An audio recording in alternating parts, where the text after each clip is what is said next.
В Мюнхене прошла акция протеста против трудовой эксплуатации уйгуров. Участники акции, организованной Всемирным уйгурским конгрессом, среди которых было немало молодых людей, осудили китайское правительство за принудительный труд уйгуров на заводах и фабриках внутренних провинций. Молодежь призвала международное сообщество бойкотировать китайские товары.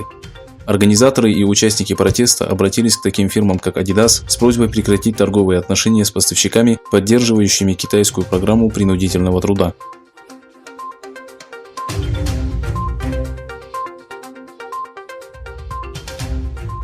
Проживающие в Голландии уйгуры, правозащитные организации и активисты организовали в Гааге акцию протеста против ассимиляции и геноцида уйгуров.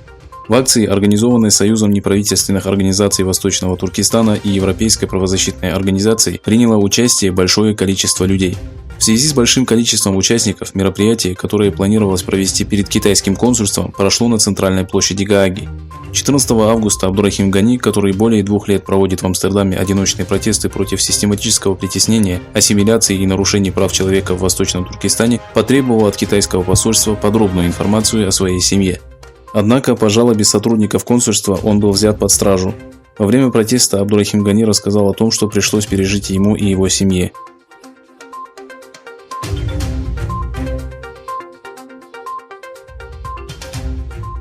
Китайские власти решили прекратить действие договоренности о сотрудничестве между США и Гонконгом в юридической сфере в ответ на разрыв Вашингтоном 3 соглашений с этим специальным административным районом.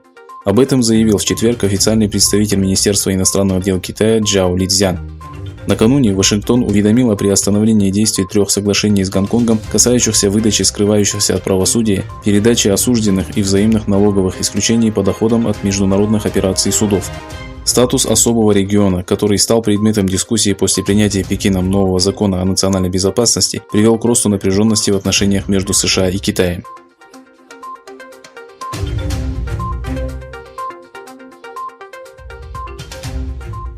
Демократическая партия США утвердила Джо Байдена кандидатом на пост президента перед 59-ми выборами главы государства. Национальный съезд партии продолжался 4 дня и проходил в виртуальном формате из-за пандемии коронавирусной инфекции нового типа. Байден в дистанционном режиме обратился к делегатам с речью из своего родного штата Делавер, который отметил, что вместе с демократами приложит все усилия для победы над Трампом. Таким образом, бывший вице-президент США Джо Байден официально принял предложение Демократической партии баллотироваться на пост президента на выборах, которые намечены на 3 ноября 2020 года.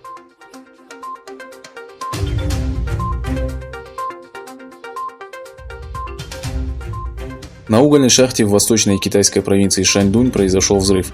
По данным китайских СМИ, погибли не менее 7 человек, еще 9 пострадали в результате взрыва на угольной шахте Лянбаоси в городе Цзясян. На момент взрыва в шахте находилось 19 горняков. Состояние одного шахтера критическое. Пока причина взрыва неизвестна. По факту происшествия начато расследование.